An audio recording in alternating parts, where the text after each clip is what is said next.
बिस्मिल्लाहिर्रहमानिर्रहीम। अस्सलाम वालेकुम दोस्त, ये वीडियो मिलिट्री स्टैब्लिशमेंट के हवाले से पार्ट 4 है। पाकिस्तान मिलिट्री स्टैब्लिशमेंट पार्ट 4 के नाम से मैं ये अपलोड कर रहा हूँ। मैंने पहले 3 पार्ट अपलोड कर दिए हैं। उसमें मैंने पार्ट 1 में ये बताया कि मिलिट्री स्टैब्लिशमेंट कब से है, कैसे है। दूसरे में इमरान खान और मिलिट्री स्टैब्लिशमेंट का टसल बताया। तीसरे में मैंने मिलिट्री स्टैब्लिशमेंट का फ्यूचर प्लानिंग बताई कि फ्यूचर प्लानिंग में मिलिट्री स्टैब्लिशमेंट क्या करने के बारे में सोच रही है। अब ये है मिलिट्री स्टैब्लिशमेंट का पार्ट 4। अब इसमें हम डिस्कस करने जा रहे हैं कि इलेक्शंस कब होंगे, कैसे होंगे और कौन इन इलेक्शंस में जीतेगा, और क्या इमरान खान इलेक्शन के थ्रू जीतकर वापस इक्तदार में आएगा या नहीं आएगा, या कोई और ही आ जाएगा इक्तदार में, या इलेक्शंस होंगे भी या नहीं होंगे। सबसे पहले आपको लिख के चलता हूँ मैं 1965 में इलेक्शंस जब जो जनरल अयूब के अंडर में हो रहे थे, और अयूब के खिलाफ लड़ कौन रही थी? फातिमा जिन्ना, कायदे आजम की बहन। अब कायदे आजम की बहन कितनी पॉपुलर होगी? पूरा का पूरा बंगाल उन्हें सपोर्ट कर रहा था, पाकिस्तान यहाँ से उन्हें सपोर्ट कर रहा था। कायदे आजम की बहन थी, यूं समझ ले कायदे आजम की वाली वारिस थी, फिर भी उनको इलेक्शन वो हरवाए गए। और किसने हराए? जनरल अयूब ने हराए। अब जनरल अयूब की हैसियत क्या थी? एक फील्ड मार्शल था, एक डिक्टेटर था। एक डिक्टेटर ने कायदे आजम की बहन को ही इलेक्शन हरवा दिए। अच्छा, अगर कायदे आजम की बहन इलेक्शन जीत जाती तो क्या होता? ये भी एक पर्सपेक्टिव है, सोच लेना चाहिए। अगर कायदे आजम की बहन जीत भी जाती तब भी यही आर्मी मार्शल लॉ लगा देती, और ये हुआ भी है। अब आप आकर देखें कि अगर कायदे आजम की बहन वो इलेक्शन हार गई या जीत जाती तो अब भी यही आर्मी मार्शल लॉ लगाती। ये बात मैं किस दलील की बुनियाद पे कह रहा हूँ कि मिलिट्री स्टैब्लिशमेंट के खिलाफ अगर आप इलेक्शन जीत भी जाते हो तब भी वो मार्शल लॉ लगा के वन वे और दी अदर आपको हटा देते। 1971 में मिलिट्री स्टैब्लिशमेंट के खिलाफ शेख मुजीब जीत गया। अब वो इलेक्शन टोटली थी Sheikh Mujib versus Pakistan military leadership. 1971 की वाली इलेक्शन जब शेख मुजीब जीत गया वो इलेक्शन, तब मिलिट्री स्टैब्लिशमेंट ने क्या किया? क्या पावर हैंडओवर किया? इनको नहीं किया पावर हैंडओवर। क्यों नहीं किया इनको पावर हैंडओवर? तब मिलिट्री स्टैब्लिशमेंट ने वहां पर एक ऑपरेशन सर्च लाइट शुरू कर दिया और अच्छा खासा बंगालियों को रगेद के रख दिया। उसके बाद एक लॉन्ग सिविल वॉर हुई और उसके बाद बांग्लादेश बनकर आजाद हो गया, पाकिस्तान के 2 टुकड़े हो गए। और मिलिट्री स्टैब्लिशमेंट ने खुद को कभी अकाउंटेबल भी नहीं समझा इसके बारे में कि बांग्लादेश बनाने में सबसे बड़ा हाथ पाकिस्तान आर्मी का। शेख मुजीब, इंडिया, ये वॉर, 1970 वॉर, इंडिया का असल रसूख, ये सब कुछ सेकेंडरी चीजें। सबसे बड़ी कंट्रीब्यूशन बांग्लादेश बनाने में पाकिस्तान आर्मी की। ना वो सियासत में दखलंदाजी करते, ना वो इस तरह की कुछ और कंट्रीब्यूशंस करते, तो ये हालात पैदा ही नहीं होते। लेकिन मसला ये था कि जनरल याया भी जनरल अयूब बनना चाहता था, और जनरल अयूब बनने के चक्कर में उसने पूरे के पूरे बांग्लादेश को रगेद के रख दिया, और वो खुद के लिए एक्सटेंशन चाहता था और नहीं हुआ, तो फिर ये उसने ये सब कुछ कर दिया। और उसके बाद क्या हासिल हुआ? और ये बात भी नोट करने की है कि उस time Zulfikar Ali Bhutto military establishment के साथ था, जैसे इस वक्त पीपल्स पार्टी मिलिट्री स्टैब्लिशमेंट के साथ है। फिर तारीख ने वो दौर भी देखा कि 7 साल बाद फिर इलेक्शन हुए, फिर जुल्फकार अली भुट्टो ओवरवेलमिंग मेजोरिटी के साथ जीत गया। जब जुल्फकार अली भुट्टो इलेक्शन जीत गया और सब ने देख लिया कि जुल्फकार अली भुट्टो एक लॉन्ग टर्म प्राइम मिनिस्टर बन रहा है, तो फिर इसी मिलिट्री स्टैब्लिशमेंट ने, जो पहले जुल्फकार अली भुट्टो के साथ खड़ी हुई थी शेख मुजीब के खिलाफ, इसी मिलिट्री स्टैब्लिशमेंट ने मार्शल लॉ लगा के जुल्फकार अली भुट्टो को हटा दिया और एक पीएनए जैसी लोकल मूवमेंट वगैरह खड़ी कर दी। इसी तरह से जब भी मिलिट्री स्टैब्लिशमेंट को अपना ताकत बढ़ानी होती है तो इलेक्शन आप जीतो या हारो, इससे कोई फर्क नहीं पड़ता, ये अपना काम कर गुजरते हैं। अगर फॉर इंस्टेंस इमरान खान ये इलेक्शन हार गया, well and good, military establishment के अपने बंदे आ जाएंगे, लेकिन उन्हीं बंदों के साथ मिलिट्री स्टैब्लिशमेंट का दोबारा झगड़ा हो जाएगा 2 से 3 सालों के अंदर। फॉर एग्जांपल यही शहबाज शरीफ है, यही नवाज शरीफ है, इन्हीं के साथ आर्मी का झगड़ा 2-3 सालों में हो जाएगा अगर इमरान खान का फैक्टर आउट कर दे। फिर आर्मी इनसे लड़ेगी कि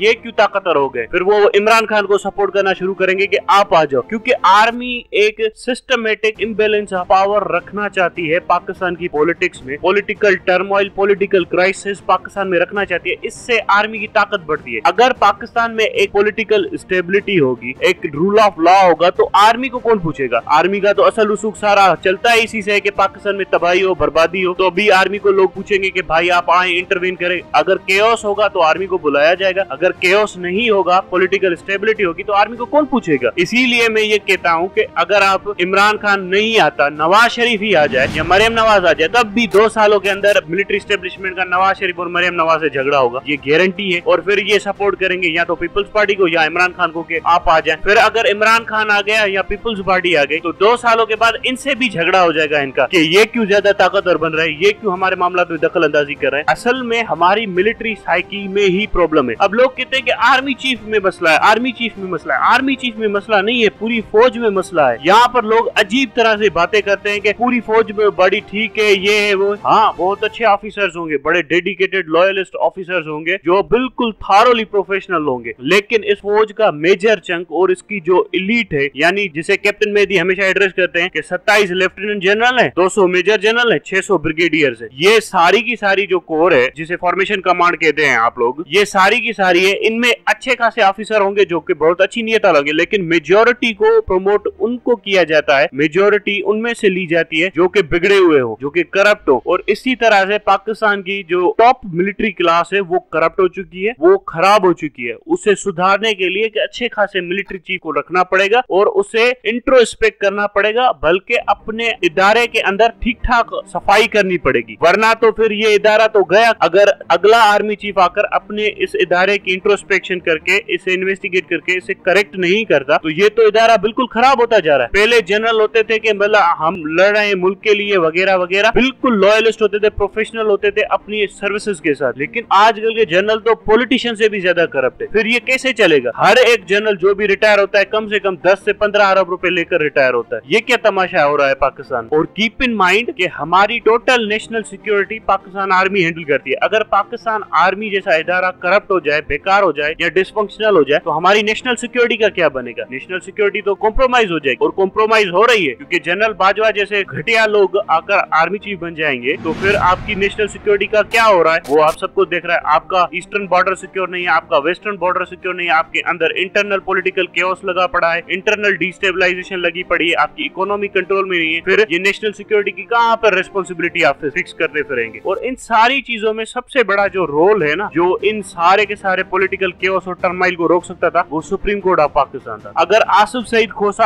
आज चीफ जस्टिस होते पाकिस्तान के, और ये जो जनरल बाजवा कर रहा है या उसका टोला जो कर रहा है वो शायद इन्हें करने देता, बल्कि वो उससे तो एक्सटेंशन भी नहीं देने दे रहा था। और ये भी हम सबको मानना चाहिए कि हम सब ने कितनी गलत कैंपेन चलाई थी आसिफ सईद खोसा के खिलाफ, और हालांकि अब आसिफ सईद खोसा का फैसला हमें कितना अच्छा लग रहा है। अब जनरल बाजवा दोबारा एक्सटेंशन लेने की कोशिश कर रहा है। अब देखते हैं कि क्या सुप्रीम कोर्ट इसको स्ट्राइक डाउन करेगी। हालांकि एक लीगल ग्राउंड बिल्कुल अवेलेबल है कि एक्सटेंशन नहीं दी जा सकती आर्मी चीफ को, क्योंकि ये जनरल रिटायर हो चुका है। Army chief general Bajwa as a military man retire हो चुका है तकरीबन 1 साल पहले। ये इस वक्त सिर्फ अपने ओहदे पर कायम इस वजह से है क्योंकि एक आर्मी चीफ है। जैसे ही इसका टेन्योर खत्म होगा एक्सटेंशन अप्लाई नहीं होगी क्योंकि वो रिटायर हो चुका है। जो बेसिक ग्राउंड आसिफ सईद खोसा जस्टिस सज्जाद अली शाह ने आर्ग्यू किया था कि जनरल रिटायर होता भी है या नहीं होता, क्योंकि अगर जनरल रिटायर होता है तो वो बार बार आर्मी चीफ नहीं बन सकता, इसीलिए जनरल बाजवा रिटायर हो चुका होगा और वो आर्मी चीफ बन भी नहीं सकता। वरना अगर वो आर्मी चीफ बन सकता है तो फिर कोई भी रिटायर जनरल उठा के आप आर्मी चीफ बना सकते हो। लीगैलिटी और जो प्रिंसिपल डिस्कस किया गया था उस टाइम पे वो यही था। उस प्रिंसिपल को पार्लियामेंट ने अभी तक वॉइड और एमनिशियो डिक्लेयर नहीं किया हुआ, क्योंकि वो प्रिंसिपल पे पार्लियामेंट कभी आई नहीं थी। जो लेजिस्लेशन हुई थी जनरल बाजवा के लिए वो भी दूसरी चीजों पे हुई थी कि हाँ प्राइम मिनिस्टर का प्रेरोगेटिव है, वो चाहे तो एक्सटेंशन दे सकता है। लेकिन ये जो आर्ग्यूमेंट था लीगल कि जनरल रिटायर होता भी है या नहीं होता, ये आर्ग्यूमेंट अभी भी वैलिड होता है। अगर जनरल बाजवा दोबारा एक्सटेंशन लेने की कोशिश करते तो देखते हैं कि क्या सुप्रीम कोर्ट जाकर उन्हें स्ट्राइक करती है या नहीं करती। हालांकि मेरे हिसाब से स्ट्राइक करना चाहिए। अब आते हैं इलेक्शंस की तरफ। इलेक्शन इमरान जीते या हारे इससे फर्क ही नहीं पड़ता, क्योंकि जब भी मिलिट्री एस्टेब्लिशमेंट इलेक्शन हार भी जाए तब भी ये मार्शल लॉ लगा देंगे, अगर ये जीत जाए तो तब भी ये कुछ और कर देंगे, और अगर नवाज शरीफ आ जाए तब उसके साथ भी नहीं बनेंगे, बिलावल आ जाए उसके साथ भी नहीं बनेंगे। तो ये हमेशा फड्डा ढूंढते रहते हैं। यहाँ पर ऐसे होता है कि पाकिस्तान में जब भी कोई चीफ और प्राइम मिनिस्टर के काम नहीं करता पूरी दुनिया में, तो प्राइम मिनिस्टर चीफ को हटा देता है, नया चीफ ले आता है, क्योंकि प्राइम मिनिस्टर लोगों का बंदा होता है। यहाँ पर ये होता है चीफ और प्राइम मिनिस्टर की नहीं बनती, चीफ प्राइम मिनिस्टर ही हटा देता है। ये उल्टी गंगा पाकिस्तान में बहती रही है और मीडिया जस्टिफाई करता रहता है। मीडिया बार बार इन सारी चीजों को जस्टिफाई करता रहता है। बहरहाल ये जो सारी की सारी मिथ है मैंने आपके सामने रख दी है। इंशाल्लाह अगले सेशन में किसी और टॉपिक से और किसी और लाइन से मिलिट्री एस्टेब्लिशमेंट को एनालाइज करने की कोशिश करेंगे। बाकी जो लोग ये समझ रहे हैं कि इमरान खान इलेक्शन जीत जाएगा उसके बाद काफी अच्छी चीजें होंगी, कुछ भी नहीं होगा, बल्कि यही एस्टेब्लिशमेंट मार्शल लॉ लगाने की तैयारियां करेगी और फिर जनरल बाजवा हो या ना हो इस फौज के अंदर से और खबीज जनरल आ जाएगा और यही करेगा। Thank you very much.